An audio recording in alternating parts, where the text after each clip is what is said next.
Ask yourself an honest question. If a man in a lab coat told you to hurt a stranger, really hurt them, past the point where they were begging you to stop, would you do it? Almost everyone says, no, not me, never. In 1961, a scientist at Yale decided to find out if that was true. What he learned is one of the most uncomfortable things we know about ourselves. His name was Stanley Milgram, and he had a question sitting heavy on his mind. The trials of the Second World War were fresh. Ordinary men who had done monstrous things and whose defense over and over was the same four words: I was following orders. The world wanted to believe those men were monsters, a different kind of human. Milgram wondered if they were just people, so he built an experiment to see how far an ordinary person would go when an authority told them to keep going. Here's how it worked. A volunteer showed up believing they were in a study about memory and learning. They were told they would be the teacher. Another person, the learner, was strapped to a chair in the next room with an electrode on his arm. The teacher's job was to ask questions, and every time the learner got one wrong, the teacher was to deliver an electric shock and to raise the voltage a little higher each time. The switches went up in steps, all the way to a level marked danger. The learner, in truth, was an actor. There were no real shocks, but the teacher did not know that. And as the voltage climbed, the learner began to react. At first grunts, then shouts, then pounding on the wall, begging to be let out, saying his heart was bothering him. And then, past a certain point, something worse, silence, as if he had passed out, or worse. Every time the teacher hesitated, the man in the lab coat said one of a few calm lines: please continue. The experiment requires that you continue. You have no other choice. You must go on. No threats, no force, just a calm voice of authority telling them to keep going. So here's the question Milgram was really asking. What percentage of ordinary people will go all the way to the final switch, the one marked with danger, past the screaming, past the silence, just because a man in a coat told them to? Before he ran it, he asked experts to predict. They guessed almost no one, maybe 1 in 100, some broken outlier. Nearly 2 out of 3 people went all the way to the end, 65%. Not because they were cruel, that is the part that haunts people. They didn't enjoy it, they sweated, they shook, they laughed nervously, they begged the experimenter to check on the man in the other room. They were in real distress, and they kept flipping switches anyway. The obedience did not erase their conscience, it just overrode it. Now sit with what that means, because it's easy to look away from. These were not villains, they were regular people. Teachers, salesmen, workers, pulled off the street for a study, and most of them,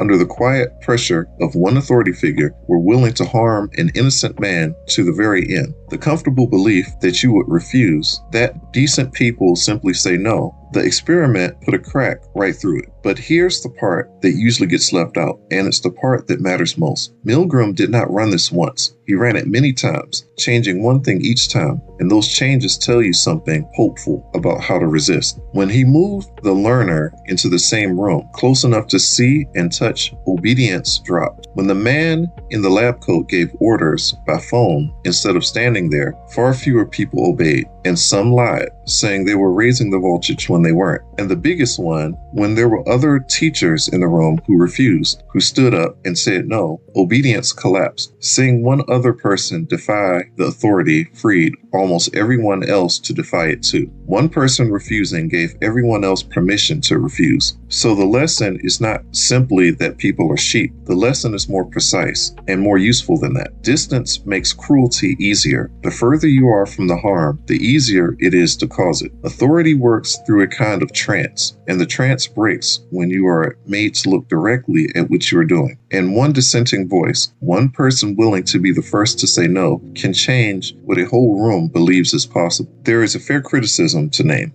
The experiment was hard on the people in it, and today we wouldn't run it the same way. Some have questioned the exact numbers and how the actor's script varied. All true, but the core finding has been repeated in other forms, in other countries for decades. The uncomfortable center holds. Ordinary people under ordinary authority will go further than they ever believed they would. What do you do with that? You don't walk away thinking you're secretly a monster. You walk away knowing the machinery, because knowing it is how you step out of it. When an instruction feels wrong, the pressure to keep going will be dressed up as calm procedure, as you have no choice. You always have a choice. And the moment to remember that is the moment your own conscience taps you on the shoulder and authority tells you to ignore it. The discomfort you feel is the signal. Don't let the calm voice talk you out of it. Milgram did not run that experiment to prove we're bad. He ran it to understand how good people end up doing terrible things, so that fewer of us would. The answer was not that they were evil. The answer was that they stopped listening to themselves and started listening to the code. You don't have to. The next time a calm voice tells you to keep going against everything you feel, you can be the one person in the room who says no. And if the experiment taught us anything, it's that your no might be the thing that frees everyone else. Be the first to say no. Start there. Every night, millions of us lie in the dark scrolling through things that make us feel worse, unable to stop. That's not a lack of willpower. It's a trap that was built on purpose. Next, we take it apart. I'll see you there.